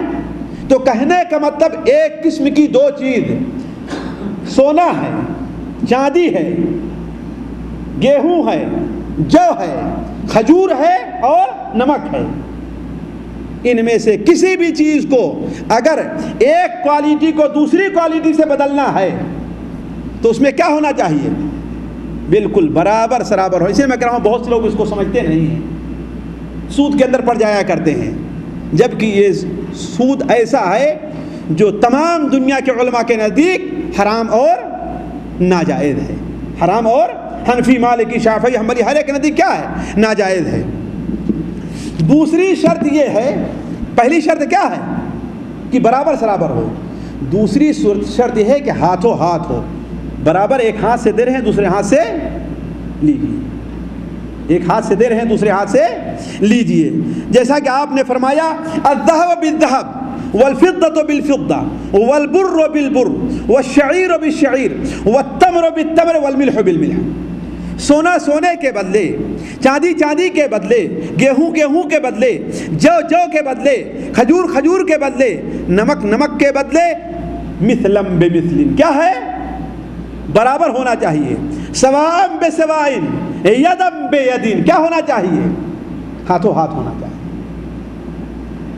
ہاتھوں ہاتھ ہونا چاہیے۔ لیکن ایک چیز رہ جاتی ہے، اگر دونوں چیزیں مختلف ہوں، یعنی سونے کو چاندی کے بدلے لینا ہے تو برابری کی قید نہیں ہے، لیکن ہاتھوں ہاتھ لینے کی قید ضرور ہے۔ گیہوں کو جو کے بدلے بیچنا ہے تو برابر کی قید نہیں ہے، دونوں کیا ہیں؟ الگ الگ ہیں، لیکن ہاتھوں ہاتھ کی قید ضرور ہے۔ یہ نہیں کہ آج میں تم کو 1 من گیہوں دے رہا ہوں، کل یا پرسوں یا نرسوں یا سال بھر کے بعد تم مجھے 2 من چاول دے دینا، 2 من جو دے دینا، ایسا نہیں ہو سکتا. کیا ہونا چاہیے؟ نقد ہونا چاہیے. یا تو کہیے آج میں تمہیں بیچ رہا ہوں اتنے میں، بعد میں تم سے اتنے کا جو خرید لوں گا، یہ الگ بات ہے کہ نہیں؟ تو دوسری شرط کیا ہے؟ نقد ہونی چاہیے. آپ نے بیان فرمایا فَإِذَا اخْتَلَفَتْ هَذِهِ الْأَصْنَافُ، یہ چیزیں جب ایک دوسرے سے مختلف بدل جائیں تو فَبِيعُوا كَيْفَ شِئْتُمْ، جیسا چاہو تم بیچو، لیکن ادھار کے بدلے نقد نہیں بیچنا چاہیے. تو یہ چیزیں ساتھیوں ہمیشہ ذہن میں رکھنا چاہیے. البتہ ایک چیز اور رہ گئی، یہ دیکھیے، یہ دونوں چیزیں مثال کے طور پر اس میں کن چیز کا ذکر ہے؟ 6 چیز کا ذکر ہے. تو آیا باقی چیزوں کا لین دین جائز ہوگا کہ نہیں جائز ہوگا؟ دیکھیے اس چیز میں علماء کا اختلاف ہے کن کن چیزوں کا ناجائز ہے. البتہ ایک چیز بڑی اہم ہے، اس کو سمجھ لینا چاہیے. پہلی چیز یہ ہے جتنی قیمتی چیزیں ہیں، قیمت والی ہیں، ان میں سود ہوگا. یعنی سونا اور چاندی. سونا چاہے اچھے قسم کا ہو، 21 کیرٹ کا ہے یا 18 کا ہے، 24 کا ہے یا 20 کا ہے، جو بھی ہو، عدل بدل میں کیا ہے؟ برابر سرابر ہوگا، کمی زیادتی نہیں ہو سکتی ہے. اگر کمی زیادتی ہوئی تو کچا سونا ہے یا عورت کا ہار بنا ہوا ہے، دونوں لین دین میں کیا ہونا چاہیے؟ برابر سرابر ہونا چاہیے، کم اور زیادہ نہیں ہونا چاہیے. اسی طریقے سے سونے کے بدلے چاندی، اگر لین دین کرنا ہے تو نقد تو جائز ہے، کمی اور زیادتی کے ساتھ. مثال کے طور پر ایک کلو سونے کے بدلے آپ 10 کلو یا 50 کلو چاندی لے لیں، کوئی بات نہیں، اس لیے کہ دونوں الگ الگ چیزیں ہیں. لیکن نقد ہونا چاہیے، ادھار نہیں ہونا چاہیے. کیا ہونا چاہیے؟ نقد ہونا چاہیے. یعنی آپ جس مجلس میں سونا دے رہے ہیں اسی مجلس میں آپ چاندی لے نہیں. یہ نہیں کہ آج آپ 1 کلو سونا دے رہے ہیں اور کہہ رہے ہیں کہ مجھے کل یا پرسوں مہینے کے بعد اس کے بدلے تم 10 کلو یا 20 کلو چاندی دے دینا. کیوں؟ اس لیے کہ مہینے سال بھر کے بعد قیمت میں فرق بھی تو پڑ سکتا ہے، نہیں پڑ سکتا ہے. قیمت میں فرق پڑا، اس کا مطلب کہ سود اس کے اندر داخل ہو گیا ہے. آ رہی بات سمجھے نا؟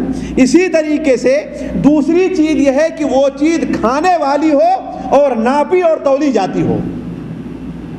کھانے والی ہو اور ناپی اور تولی جا رہی ہو. جیسے گیہوں ہے، چاول ہے، چنا ہے، مٹر ہے، یہ ساری چیزیں کیا کھانے کی ہیں اور ناپی اور تولی جاتی ہیں.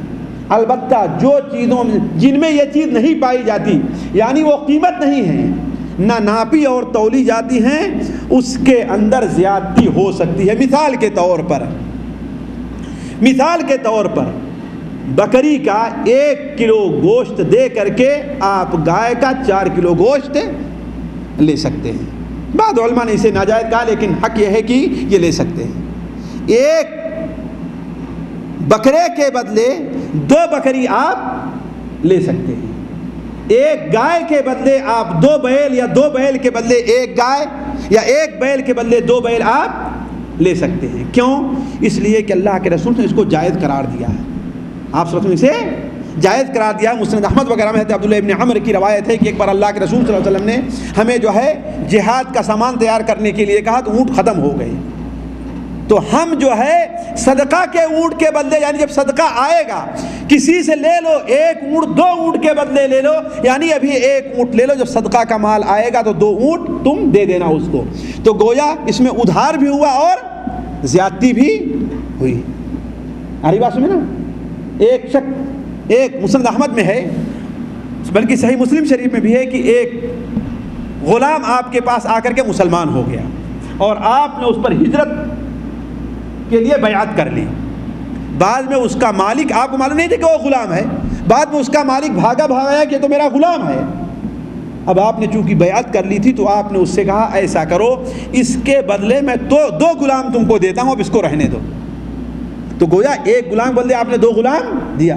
معلوم یہ ہوا کہ جو چیز قیمت نہ ہو، جیسے سونا اور چاندی ہے، روپیہ اور پیسہ آج کل اس کے بدلے ہے کہ نہیں ہے؟ جو چیز قیمت نہ ہو، جو چیز قیمت نہ ہو، یا جو چیز کھانے اور پینے کی چیز اسے ناپا نہ جاتا ہو، اس کے اندر کمی اور زیادتی ہو سکتی ہے، اسی کو ربا الفضل کہتے ہیں۔ اب 5 منٹ میں آپ لوگوں کو لوں گا، اس میں بعض وہ چیزیں اشارہ کرتا ہوں جو کہ صورتیں ہمارے یہاں بہت عام ہیں، اور یہ بہت عام ہے کہ سود کی صورتیں ہمارے پاس بہت عام ہیں۔ مثال کے طور پر ایک شخص کے پاس 100 ریال ہے، وہ مبارک صاحب کی دکان پر گیا کہ مجھے اس کا چھٹا دے دیجیے، یا قاری صاحب کے پاس گیا اور کہا قاری صاحب مجھے اس کا چھٹا دے دیجیے۔ قاری صاحب نے اپنے جیبے میں ہاتھ ڈالا صندوق میں، تو دیکھ رہے ہیں کہ 90 ریال یہ 100 پورا نہیں ہے۔ تو قاری صاحب نے کیا کہا کہ لو 90 لے لو اور کل مجھ سے 10 لے لینا۔ ہوتا ہے کہ نہیں ہوتا ہے؟ کہتے ہیں نا آج بھائی اتنا لے لو، باقی بعد میں آ کر کے لے جانا۔ تو یہ جائز ہے کہ ناجائز ہے؟ جی قاری صاحب ناجائز ہے۔ کیوں؟ ایک ہی چیز ہے، ضروری کیا ہے؟ ہاتھوں ہاتھ کے بجائے جو ہے یہاں کمی زیادتی بھی ہو رہی ہے اور ادھار بھی ہے، کمی زیادتی بھی ہے اور ادھار بھی ہے کہ نہیں ہے؟ تو یہ چیز کیا ہے؟ حالانکہ یہ چیز بہت عام ہے لوگوں میں نہیں۔ ارے بھائی ابھی لے لو اپنا کام چلا، دکاندار گئے دکان کے پاس نا، ابھی لے کے اپنا اتنا کام چلا لو اور باقی آ کر کے لے جانا۔ نہیں، اگر مدد کریں تو کہا کہ 100 ریال اپنے پاس رکھو، اپنے پاس 100 ریال رکھو، میرے پاس پورے چھٹے نہیں ہیں، یہ لو تجھے گاہک کو واپس کرنا 10 ریال نا، ہم سے 10 ریال ادھار لے کر گاہک کو واپس کر دو، یہ چیز جائز ہے کہ نہیں؟ لیکن یہ نہیں کہ 100 ریال آپ کیا کریں جی کہ بدلے آپ 90 ریال تو ابھی دے دیں اور 10 ریال کیا کریں گے آپ بعد میں دیں گے، یہ جائز نہیں ہے۔ اسی طریقے سے ذرا خاموش رہیں بھائی، بعد میں باتیں کریں گے آپ۔ دوسری صورت کیا ہے؟ ایک شخص کسی کے پاس گیا، کیا لینے کے لیے؟ ادھار لینے کے لیے۔ دیکھا کہ بہت پرانا نوٹ ہے، پھٹا وٹا ہے، تو کیا کہتا ہے کہ ٹھیک ہے میں تو لے تو رہا ہوں، لیکن صرف اس کا 10 ریال تم دے رہے، میں 9 ریال اس کا چھٹا دوں گا، اس لیے کہ پتہ نہیں یہ چلتا ہے کہ نہیں چلتا ہے۔ ہمارے ہندوستان پاکستان عام طور پر یہ ہوا کرتا ہے کہ نہیں ہے؟ تو یہ چیز کیا ہے؟ ناجائز ہے۔ اسی طریقے سے یہاں ایک طریقہ جو چلتا رہا ہے، 10 کا نوٹ دیجئے آپ اور 9 سکے لے لیجئے، ہوتا رہا ہے نا جب ٹیلی فون لوگ کرتے، اب تو ٹیلی فون کا سلسلہ ختم ہو گیا ہے نا، کرتے رہے نا۔ یہ چیز کیا ہے؟ دونوں چیزیں ناجائز، دونوں چیزیں کیا ہیں؟ ناجائز ہیں، جو عام طور پر لوگ کرتے ہیں۔ اسی طریقے سے سود کی ایک شکل ہے جو بہت عام ہے، اور بہت سے لوگوں نے، حتیٰ کہ ہندوستان سے ٹیلی فون کر کے لوگوں نے مجھ سے پوچھا، یہ ہے کہ کسی شخص کو کوئی شخص آپ سے 25,000 روپے یا 50,000 روپے قرض لینا چاہتا ہے نا، آپ کہتے ہیں ٹھیک ہے میں دے تو رہا ہوں، لیکن تمہارا مکان خالی ہے نا، مجھے میرے بچوں کو سال بھر اس میں رہنے دو۔ شرط لگاتے ہیں کہ نہیں لگاتے ہیں؟ یہ سود میں داخل ہے۔ اللہ یہ کہ آپ بازار کا جو ریٹ ہے اس ریٹ پر آپ اس کا مکان کرائے پر لیجئے، کوئی بات نہیں ہے کہ نہیں ہے، لیکن مفت میں، یا آپ نے کسی کو گاڑی بیچا کتنے کی؟ 10,000 کی، کہا کہ گاڑی لے جائیے، ٹھیک ہے میں 10,000 میں آپ کو تھوڑا سستے میں دے دیتا ہوں، لیکن کبھی کبھار مجھے اگر کچھ موقع ملا تو میں گاڑی، کبھی مجھے زلفی جانا ہوا، ریاض جانا، میں لے کر کے چلے جاؤں۔ یہ چیز کیا ہے؟ یہ سود میں داخل ہے، قطعاً یہ جائز نہیں ہے۔ اسی طریقے سے سود کی ایک قسم اور بہت عام ہے لوگوں میں، وہ کیا ہے کہ 2 آدمی ہیں، دونوں الگ الگ رہتے ہیں، ایک دوسرے کو پہچانتے نہیں یا پہچانتے ہیں، لیکن آپس میں کچھ لین دین، ہدیہ ہے، تحفہ ہے، چائے پلانا ہے کہ نہیں ہے، اپنی گاڑی سے کسی کو پہنچانا ہے، یہ سلسلہ آپس میں نہیں رہتا ہے، لیکن جب قرض لے لیا تو اب ہدیہ بھی دینا شروع کر دیے، بلا کر کے اپنے یہاں چائے پلانا بھی شروع کر دیے، ہے کہ نہیں ہے، اب ان کو اپنی گاڑی سے پہنچانا بھی شروع کر دیے، یہ چیز بھی سود میں داخل ہے۔ اس لیے کہ ہدیہ اب جو آپ کو دے رہا ہے، اس کا کیا مطلب، کس لیے دے رہا ہے؟ کہ آپ سے پیسہ لیا اس لیے دے رہا ہے نا، ہے کہ نہیں؟ آپ کو چائے بلا بلا کر پلا رہا ہے، کیوں؟ اس لیے کہ آپ سے سود لیا، آپ سے پیسہ لیا ہے نا، قرض لیا ہے نا۔ شریعت میں اس کو سختی کے ساتھ ناجائز اور حرام قرار دیا گیا ہے۔ میں وہ تمام حدیثیں آپ کے سامنے پیش نہیں کرتا، اس لیے کہ وقت بہت کم رہے گا، ورنہ اس کی دلیل موجود ہے حدیثوں میں۔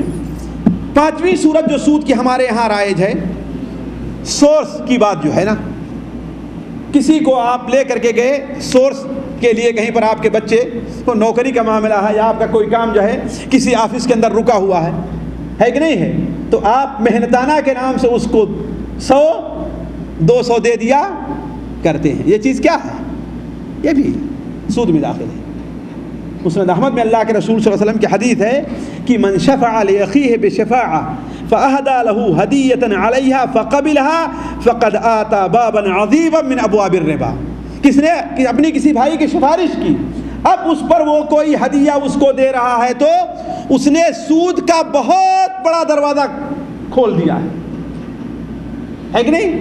اسی طریقے سے سود کی جو بڑی شکلیں ہمارے اور آپ کے درمیان عام ہیں، ہمارے آپ کے ہاں جانتے ہیں بینک کا سود ہے، خواہ فکس ڈپوزٹ والا سود ہو یا عام جو سود ہے وہ ہو، چالو کھاتے والا جو بھی ہے، یہ سارے کے سارے سود کیا، جو پیسہ بینک سے لیا جاتا ہے وہ چیز کیا ہے؟ حرام ہے. کیوں؟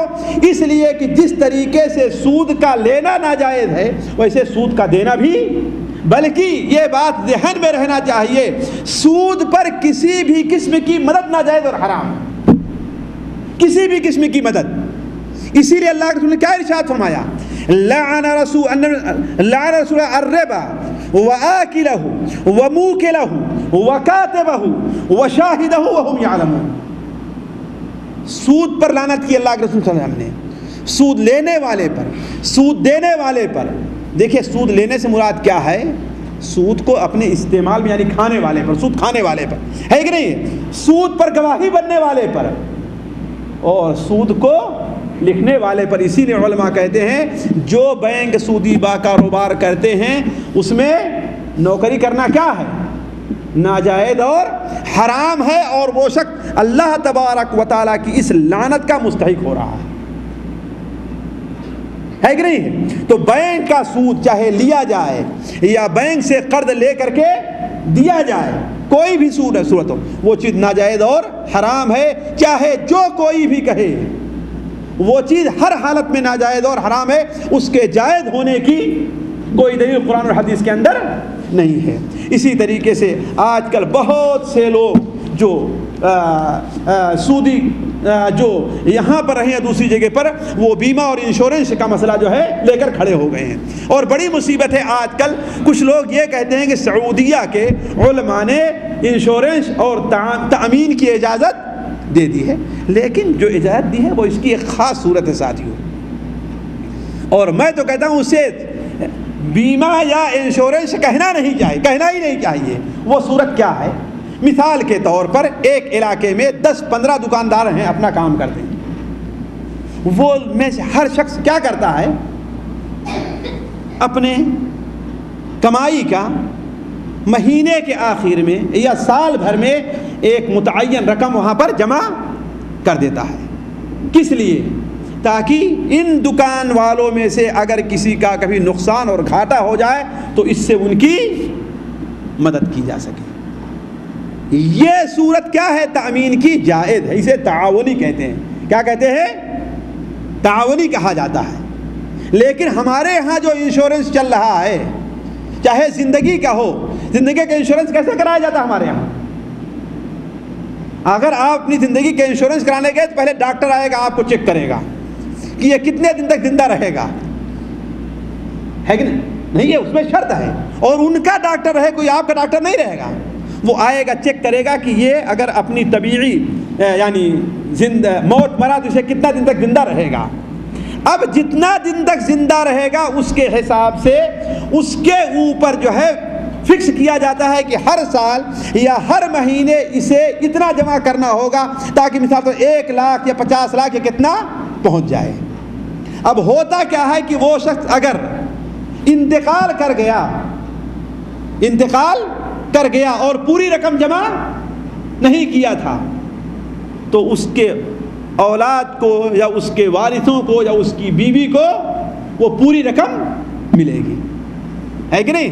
اور اگر پورا جمع کر دیا ابھی تک اس کا انتقال نہیں ہوا تو اس کی پوری رقم بھی ملے گی، اور اس پر جو فائدہ کا نام رکھ دیا ہے ہم نے، بونس کا نام ہے کہ نہیں, وہ بھی اس کو ملے گا. یہ ساری چیزیں کیا ہیں؟ سود ملے گا. اور اگر 2 سال 3 سال دیا, اس کے بعد کمائی کم ہو گئی, اب نہیں دے سکتا ہے, تو کیا ہے, اس کا سارا مال ضبط ہو جائے گا. ہوتا ہے نا. اور اگر بیٹا یا بیوی نالائق نکلی تو موت سے پہلے ہی زہر دے کر یا کسی طریقے سے ان کو مار بھی ڈالتے ہیں. 1 2 نہیں, سینکڑوں ایسے واقعات آپ اخبارات میں پڑھیں گے, خاص طور پر جہاں پر انشورنس وغیرہ کا زور زیادہ چلتا ہے کہ بیوی ہے, بیٹا ہے یا اور کوئی ہے, اس کو جو جمع کر رہا ہے پیسہ, اس کو ہی موت کے گھاٹ اتار دیا کرتے ہیں. تو عرض کرنے کا مقصد ہے کہ یہ ساری صورتیں ساتھیوں بیمہ کی ہیں یا بینک میں پیسے رکھنے کی ہیں, چاہے فکس ڈپوزٹ ہے یا اور کچھ ہے. یہ ساری چیزیں کیا ہیں؟ یا بینک سے تجارت کے لیے کوئی کاروبار کرنے کے لیے سود لینا ہے. کیا چیز ہے؟ ناجائز اور حرام ہے. اللہ کے رسول صلی اللہ علیہ وسلم کی حدیث ہے سنن ابن ماجہ وغیرہ میں کہ درہم و ربا, 1 درہم سود اگر کوئی شخص کھا رہا ہے تو اللہ تعالیٰ کے نزدیک 36 بار زنا کرنے سے بھی بڑا گناہ ہے. یہ 1 درہم سود ساتھیوں, چہ جائے کہ لاکھاں اور کروڑہا کھاتے ہیں. بعض لوگ نماز کبھی نہیں چھوٹے گی, لیکن 1 لاکھ آج جمع کر دیا ہے. کیوں؟ بہن کی یا بیٹی کی شادی کرنا ہے تاکہ 10 سال کے بعد ہمیں 2 لاکھ بن جائے, ہے کہ نہیں. اس کا نتیجہ کیا نکلتا ہے کہ اللہ تبارک و تعالیٰ انہیں اس کی سزا دیتا ہے. بہت سے لوگ ایسے کیے اور ان کے والد کو یا ان کی والدہ کینسر کی بیماری ہو گئی. ساتھیوں اگر میں ایسے واقعات آپ لوگ بیان کر, جو لوگ یہ سودی کاروبار کرتے ہیں, ایک صاحب نے 1 لاکھ یا 3 لاکھ سود لیا, بینک سے لیا تھا, آج 13 لاکھ جمع کر چکے ہیں لیکن ابھی تک ادا نہیں ہو پایا. کتنا؟ 13 لاکھ جمع کر چکے ہیں لیکن ابھی تک ادا نہیں ہو پایا. ایسے ہی اگر مثالیں پیش کر رہے چلوں آپ کے سامنے کہ سود کی یہ قباحتیں ہیں, تبھی تو اللہ کے رسول نے بیان فرمایا ہے کہ سود کتنا بھی بڑھتا تمہیں دکھائی دے, آخر اس کا انجام کیا نکلے گا؟ قریب. اسی لیے ماہرین اقتصادیات نے ایک بڑی بہترین سی بات کہی ہے. وہ کیا کہ اسلامی جو نظام اقتصاد ہے اس کے اندر دولت کا بہاؤ کس طرف ہوتا ہے؟ غریبوں کی طرف ہوتا ہے. کس طرف ہوتا ہے؟ غریب کی طرف ہوتا ہے. اسی طریقے سے اسی لیے دیکھیں مسلمانوں نے, اللہ کے رسول صلی اللہ علیہ وسلم نے مدینہ منورہ میں اسلامی نظام اقتصاد قائم کیا تھا تو 100 سال بھی نہیں گزر پائے تھے کہ مسلمانوں کا ہر فرد اتنا مالدار ہو گیا تھا کہ حضرت عمر ابن عبدالعزیز کے زمانے میں لوگ اپنے زکوٰۃ کا مال لے کر کے نکلتے تھے, کسی کو زکوٰۃ لینے کا مستحق نہیں پاتے تھے. زکوٰۃ لینے کا مستحق نہیں پاتے تھے, ہے کہ نہیں. لیکن آج سینکڑوں اور ہزاروں سال سے سودی نظام چل رہا ہے, یہ نظام اقتصاد چل رہا ہے. دنیا کا جو مالدار انسان ہے وہ مالدار بنتا جا رہا ہے اور جو غریب ہے وہ غریب بنتا جا رہا ہے. میں آپ لوگوں سے یا ساتھیوں سے بتایا تھا کہ آج سے 2-3 مہینہ پہلے دنیا کے 10 مالداروں کا نام شائع ہوا تھا, جس میں سے ہندوستان کے کتنے تھے؟ 4 تھے. پوری دنیا کے 10 مالداروں میں 4 کہاں کے ہیں؟ ہندوستان کے ہیں. اور اسی ہندوستان میں آپ راجستھان, بہار اور بنگال کے علاقے میں چلے جائیے تو کتنے ایسے لوگ ہیں جن کو روٹی میسر نہیں ہے. میں اپنی آنکھوں سے دیکھ کر کے آیا ہوں ساتھیوں, میں اپنی آنکھوں سے آج سے 3-4 سال پہلے دیکھ کر کے آیا ہوں کہ 10 روپے میں صبح سے شام تک ایک مظلوم عورت کتنے, صرف 10 روپے میں کھیت کے اندر کام کرتی ہے. کتنا؟ 10 روپے میں ساتھی, صبح سے شام تک. یہ حال ہے سرمایہ دارانہ نظام اور سود کا کے نظام کا کہ جو مالدار ہے وہ مالدار ہوتا چلا جا رہا ہے. کیوں؟ اس لیے کہ یہ نظام اقتصاد جو ہے اس میں دولت کا بہاؤ کس طرف ہے؟ مالداروں کی طرف ہے, غریبوں کی طرف نہیں ہے. اور اللہ تعالیٰ جو نظام قائم کیا اس میں کس طرف ہے؟ غریبوں کی طرف ہے, مالداروں کی طرف نہیں ہے. آخر میں اللہ کے رسول صلی اللہ علیہ وسلم وہ حدیث آپ سامنے رکھیے ہمیشہ, جو لوگ سود لیتے دیتے ہیں انہیں سنانے کے لیے کہ اللہ کے رسول صلی اللہ علیہ وسلم نے ارشاد فرمایا سود کے 73 درجے ہیں. کتنے؟ 1-2 درجے نہیں ہیں. آج مختلف قسم کا سود ہمارے اور آپ کے ہاں رائج ہے. 73 درجے ہیں. اور سب سے ہلکے درجے کا سود کیا ہے؟ سب سے ہلکے درجے کے سود کا گناہ کتنا بڑا ہے؟ واللہ زبان ایسی بات ادا کرنے نہیں جاتی، جی نہیں کہتا ایسی بات اپنی زبان سے کوئی انسان نکالے۔ سب سے ہلکے درجے کا سود یہ ہے کہ کوئی اپنی ماں کے ساتھ زنا کرے، نعوذ باللہ من ذالک، سب سے ہلکے درجے کا سود۔ تو سود کی یہ برائی ہے اسلام کے اندر رکھی گئی ہے۔ اللہ تعالیٰ سے دعا کرنی چاہیے کہ اللہ تعالیٰ ہمیں اور آپ کو اس لعنت سے محفوظ رکھے، اس برائی سے محفوظ رکھے۔ اللہ تبارک و تعالیٰ ہمارے اندر سے سود کو ختم کر دے۔ اللہ تعالیٰ ہر مسلمان کو سود سے بچائے۔ سبحانک اللہم و بحمدک، اشہد ان لا الہ الا انت، استغفرک و اتوب الیک۔